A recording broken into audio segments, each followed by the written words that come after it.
This video is about solving linear equations. And so for our notes, we'll recall some general equation solving steps or tips that often prove helpful. The first is to distribute first. Of course, these all only apply sometimes. It's not like you'll do all of these steps with every problem. So we say if applicable. So if you have a chance to distribute, do that first. It just helps to stay clear of some common mistakes if we follow that. And then secondly, after distributing, we'll combine like terms on each side. So you might have some terms to combine on both sides, or maybe only one side has some like terms to combine. It'll just depend on the problem.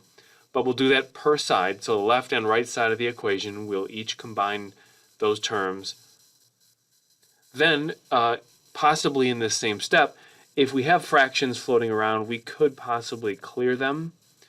And that's when we multiply by the common denominator all the way across.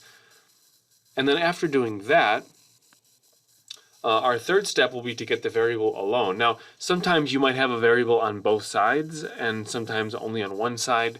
Obviously, if it's only on one side, it's easier to get it alone. It's almost there, possibly. But if it's on both sides, then these quick little steps will help us in the most efficient way to get it alone. We'll go variables first, smaller to larger. And that's just how we're going to decide which side of the equation to move our terms to based on the variables or just the constant. Let's try out an example of a linear equation. And as you can see in this case, let me read it across. We have 2/3 x plus 1/2 times, in parentheses, x minus 3 equals x plus 1 all over 4. So let's try to stay true to our recommended steps that we just reviewed. And the first of those would be to distribute if you have a chance to. And we do. In this case, we saw a 1/2 times x minus 3 in parentheses. So we'll go ahead and distribute the 1/2 right away and rewrite the entire equation every time we do a step here. So that'll give us 2/3 x. I'm just going to copy that down. Plus, if I distribute the 1/2 to the x, I'll have 1/2 x. And if I distribute the 1/2 to the negative 3, I'll have minus 3 over 2. And that's all equal to x plus 1 over 4. Now, here's where we want to combine like terms, but it's also our chance to clear the fractions. And as you can see, there are lots of fractions in this problem, so it probably would help a lot to clear them.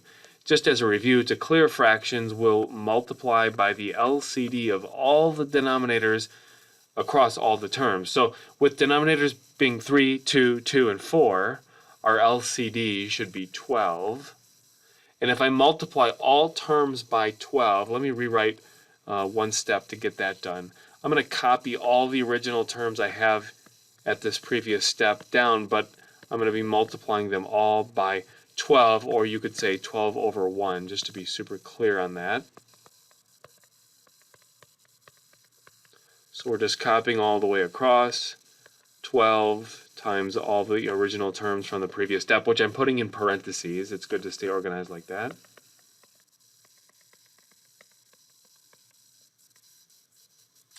Now, the whole point of doing this, as you may recall, is that when we multiply by the LCD, all the fractions reduce. So, for instance, all the way on the left side, I have now 12 over 1 times 2 over 3x.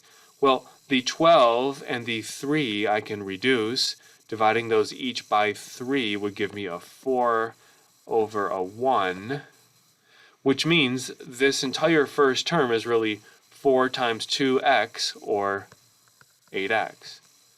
The denominator is just 1 times 1, which doesn't do anything different for us.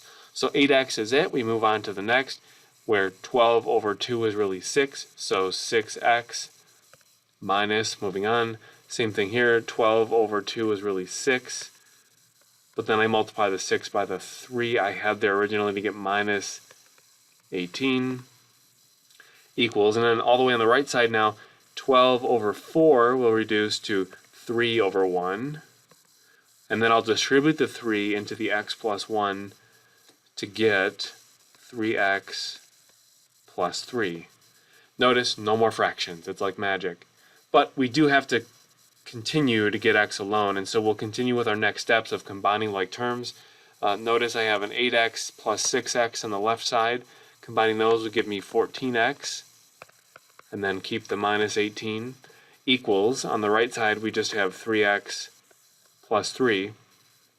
Now this is where we have the chance to use the little suggested two-step of variables first, smaller to larger. So obviously I have two variable terms. I have a 14x on the left side and a 3x on the right side.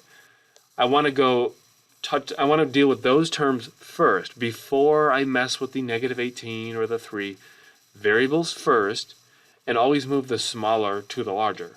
Well, that means I'll subtract 3x from both sides, 3 being the smaller of the two.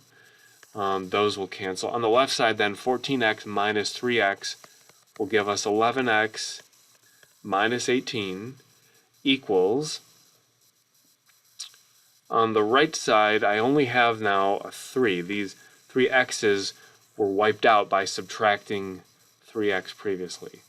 So if I have 11x minus 18 equals 3, I can then add 18 to both sides. That'll give me 11x equals 21. Of course, to get x alone, we'll just divide by 11 on both sides, which will give us x equals 21 over 11.